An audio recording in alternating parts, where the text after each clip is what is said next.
ರಾಯಚೂರು ನಗರ ಅಧ್ಯಕ್ಷರಾಗಿ ಶಬೀರ್ ಅಹಮದ್ ಚೌಧರಿ ನೇಮಕ. All India Majlis e Ittehad ul Muslimeen ಪಕ್ಷದ ರಾಯಚೂರು ನಗರ ಘಟಕದ ಅಧ್ಯಕ್ಷರಾಗಿ ಶಬೀರ್ ಅಹಮದ್ ಚೌಧರಿ ಅವರನ್ನು ನೇಮಕ ಮಾಡಲಾಗಿದೆ.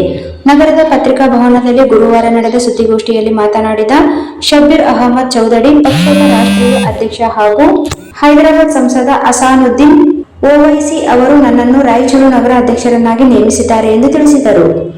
ಎಐಎಂಐಎಂ ಪಕ್ಷವು ದೇಶದ ಸಂವಿಧಾನದ ಮೌಲ್ಯಗಳನ್ನು ಎತ್ತಿ ಹಿಡಿಯುವ ಹಾಗೂ ಸಂವಿಧಾನ ಶಿಲ್ಪಿ ಡಾ. ಬಿ.ಆರ್. ಅಂಬೇಡ್ಕರ್ ಅವರ ಆದರ್ಶಗಳನ್ನು ಕಾಪಾಡುವ ನಿಟ್ಟಿನಲ್ಲಿ ಕಾರ್ಯನಿರ್ವಹಿಸುತ್ತಿದೆ. ಮುಂದಿನ ದಿನಗಳಲ್ಲಿ ರಾಯಚೂರು ನಗರದಲ್ಲಿ ಪಕ್ಷದ ಸಂಘಟನೆಯನ್ನು ಬಲಪಡಿಸಿ ಸಮಾಜದ ಸಾಮಾಜಿಕ ಹಾಗೂ ರಾಜಕೀಯ ಅಭಿವೃದ್ಧಿಗಾಗಿ ಶ್ರಮಿಸುತ್ತೇನೆ. ಸಂವಿಧಾನದ ಆಶಯಗಳಿಗೆ ಧಕ್ಕೆ ಬಾರದಂತೆ ಎಲ್ಲಾ ಸಮುದಾಯಗಳನ್ನು ವಿಶ್ವಾಸಕ್ಕೆ ತೆಗೆದುಕೊಂಡು ಕೆಲಸ ಮಾಡುತ್ತೇನೆ ಎಂದು ಅವರು ಹೇಳಿದರು. ಈ ಸಂದರ್ಭದಲ್ಲಿ ಶಬೀಜ್ ಖಾನ್, ತನ್ವೀರ್ ಖಾನ್, ಅಲಿಂ ಪಾಷಾ, ಬಾಬಾ, ಶಬೀರ್ ಅಹಮದ್ ಪಕ್ಷದ ಮುಖಂಡರು ಉಪಸ್ಥಿತರಿದ್ದರು.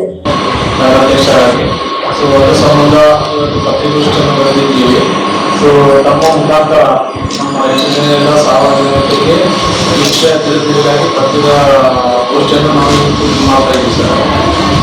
ನಮ್ಮನ್ನು ಅಧ್ಯಕ್ಷರು ನೇಮಿಸಲ್ಪಟ್ಟಿದೆ. ಅದರ ಸಂಬಂಧ ನಾವು ಪತ್ರಿಕಾಗೋಷ್ಠಿಯಲ್ಲಿ ಮಾಡ್ತಾ ಇದ್ದೀವಿ ಸರ್.